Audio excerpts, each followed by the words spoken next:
Good afternoon, everyone. I wanted to start with a question. Have you ever stopped to think about how many factors we are exposed to in our daily lives? The air we breathe, the chemicals we are exposed to, but also the neighborhood where we live, the type of housing, the noise we are exposed to, the social support we have. In this talk, I will discuss how all these factors taken together impact on our health. I will go through some examples of studies that have been done and that we are doing at the moment to better understand health and health problems. So, as I was just presented, my name is Maria Ruiz Castell.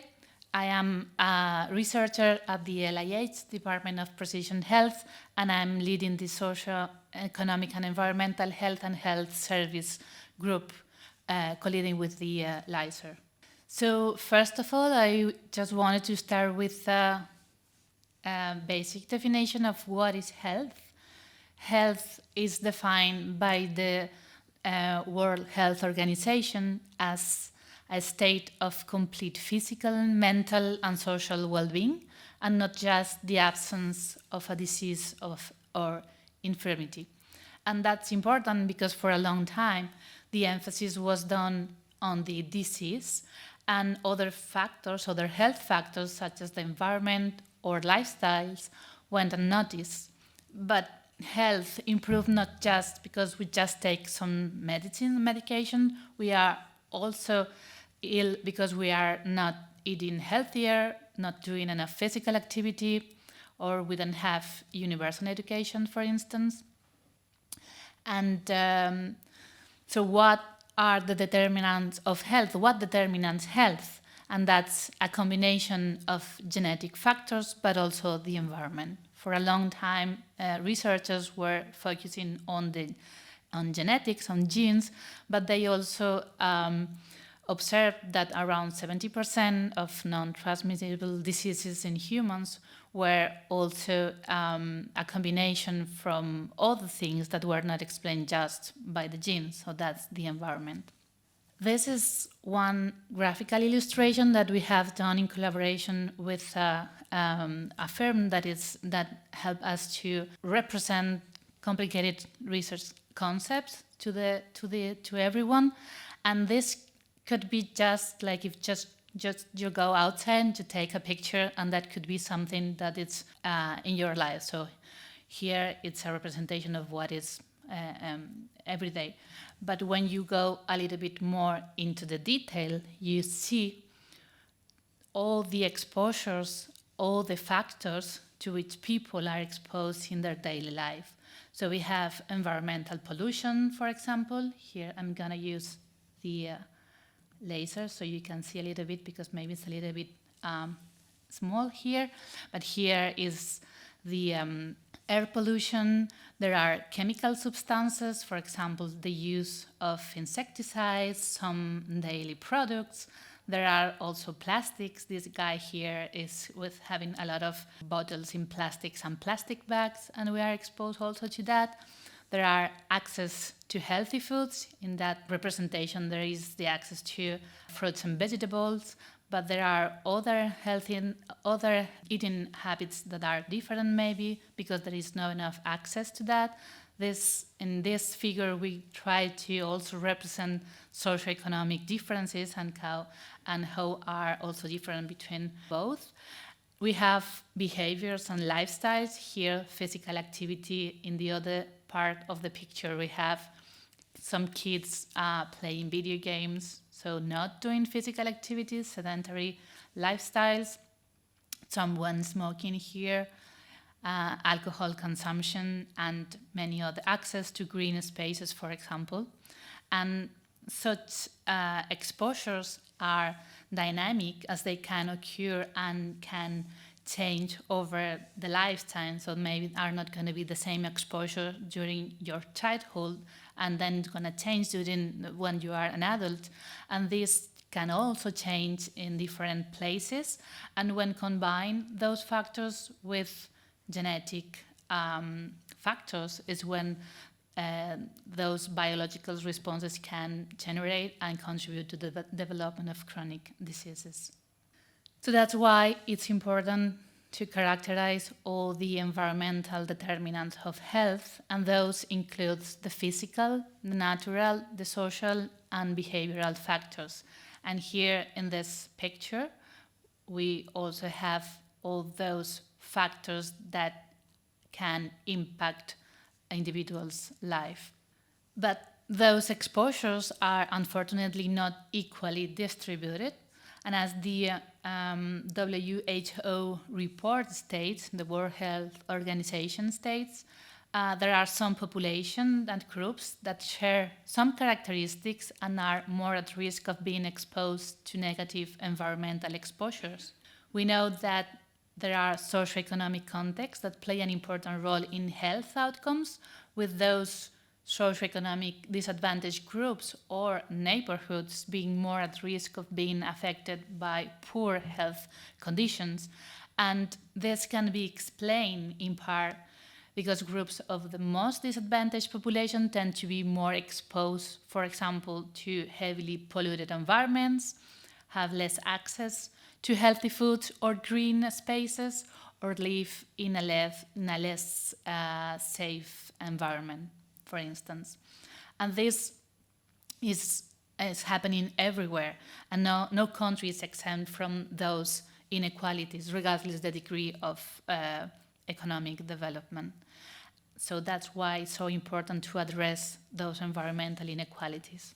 Here is just because sometimes it's a little bit better with some pictures. So here I just select some pictures from different cities. So here this is Athens, this is New York, Barcelona, Paris, and Naples. And here we can see some people spending some time in a park, close to the beach, having physical activity, speaking between different people, having social relations.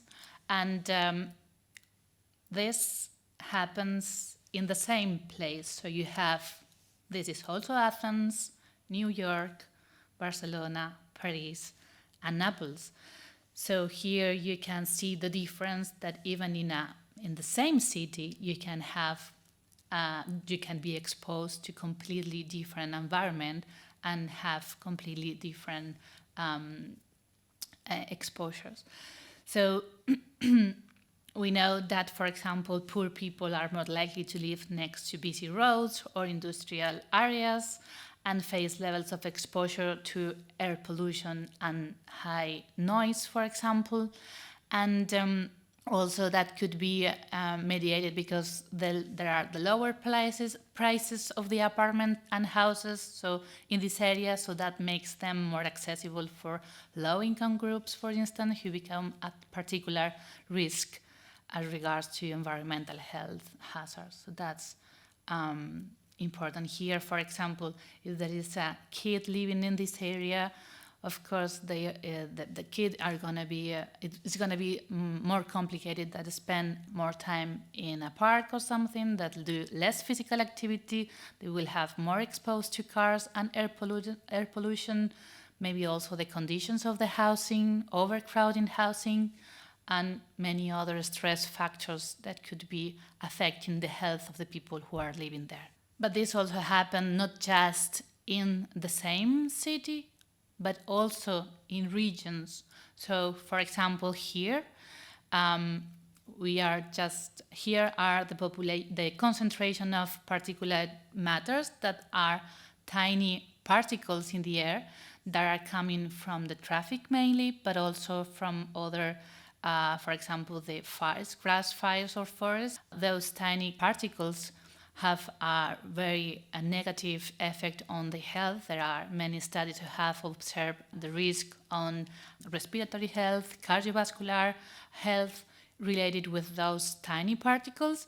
And here we see the darkest the area, the highest the concentration of those particles.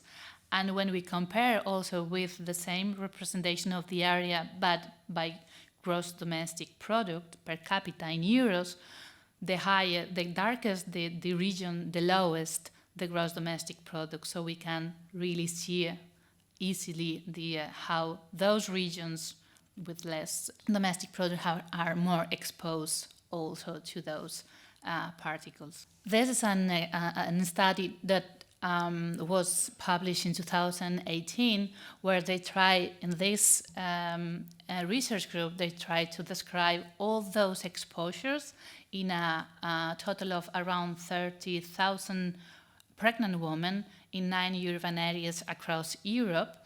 And they describe all those exposures around 28 environmental indicators, including meteorological factors, air pollutants, traffic noise, traffic indicators, access to green spaces, the built environment. They describe all that information, and they compare, and they saw which were the socioeconomic determinants.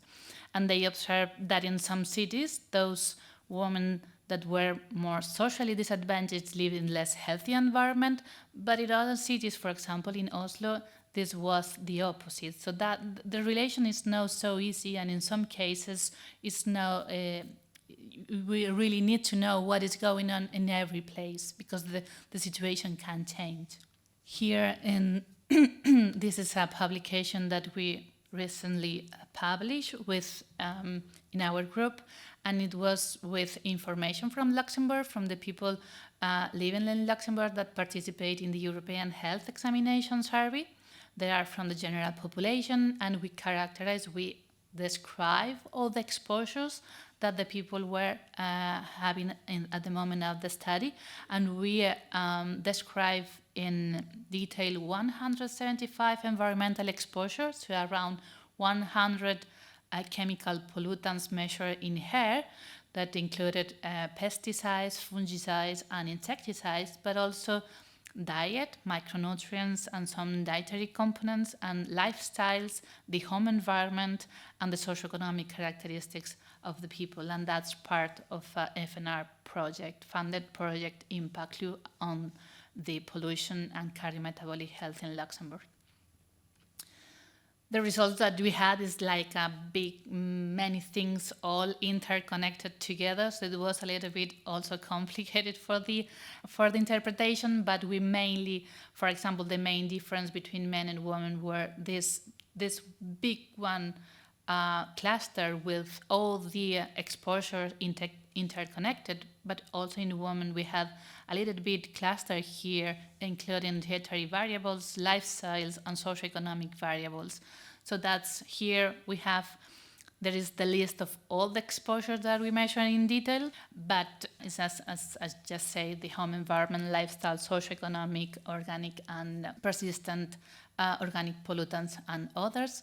But the idea was to describe everything together, have a first description of that in the Luxembourgish population, and then continue working on those exposures and the effect on health. We also observed, when we went into detail on the chemical pollutants that we measure in air of the participants in the study, we observed many chemicals, and we tried to see if there was a relationship between socioeconomic characteristics and those pollutants. And here, for example, with income, we did different groups of income. We didn't see a specific pattern, but when we check in education, this is different levels of education. So highest education is here. This is tertiary compared to primary only. So we observed that the number, those dots are number of people who have, for example, 40 pollutants or 30 pollutants, and we observed that the highest the education, the lowest the quantity of pollutants at the same time. That's also something that we observe in the US population, where we observe differences, regional difference also in Luxembourg, for example, regarding metabolic risk factors. And in the southwest, there were a highest prevalence of hypertension. There were differences, also regional differences on obesity and other health outcomes, and also information from other studies, other population-based studies that, they also observe regional difference and a geographic variation. And this south higher prevalence in the southwestern region of the country, is the one that is most industrialized region in Luxembourg, and is known for the industrial and mining activities. And possible explanations for these geographic patterns could be due to individual risk factors, but also socioeconomic disparities between regions, demographic or cultural differences, and the influence of variation of the environmental factors. So the future directions, just this last slide, is to continue working on the different health outcomes to describe the many exposures and related with health outcomes, and to link environmental epidemiology and innovative approaches for targeting those disadvantaged environments, new measures for control of pollution, and reduce health inequalities. I just wanted just to finish with something.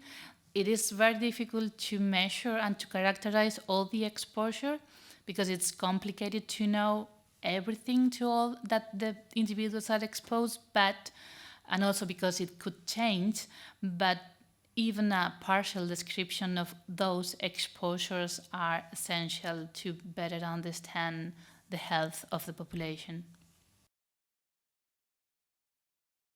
It's hard to limit exposure to something, like, for example, living in the city. Which exposure would you label as especially bad?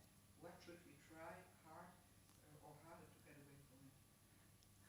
Well, as I was saying, it depends also of where we live. In some cases, some in central regions, or the more central regions, are more contaminated. It's good when we are, for example, these initiatives on using more the transport, so the common transport, the public transport, sorry. So you have to reduce the emissions from the cars. Here, for example, should be better to reduce those emissions for the air pollution coming from cars and traffic. Especially when when there are so many people coming and going away every day here in Luxembourg. It will change also where you live. It will change where you are, and it depends of. But I will start with air pollution. Yeah. I noticed that one of the results in the study you made, that the education was make less, the higher education is, the less exposure to pollutants. And this made me curious that how could the education in this case affect the exposure to pollutants, and how can we anticipate what kind of socioeconomic factors or environmental factors can affect in such exposures? Thank you. Yeah, thank you. Yes, well, education at the end is a mix of many other things. So those people who will have some studies will finish working also in specific different work. So maybe you can be also exposed through your job. So maybe there are some jobs that could be, some groups will be doing more than others. That's also, if you know more about those harmful effects, maybe you can also avoid those in different ways. So it depends again of the source of the exposure, but it's a mix of many factors together, and that's why education is a very good indicator, because it can reflect very well what they are.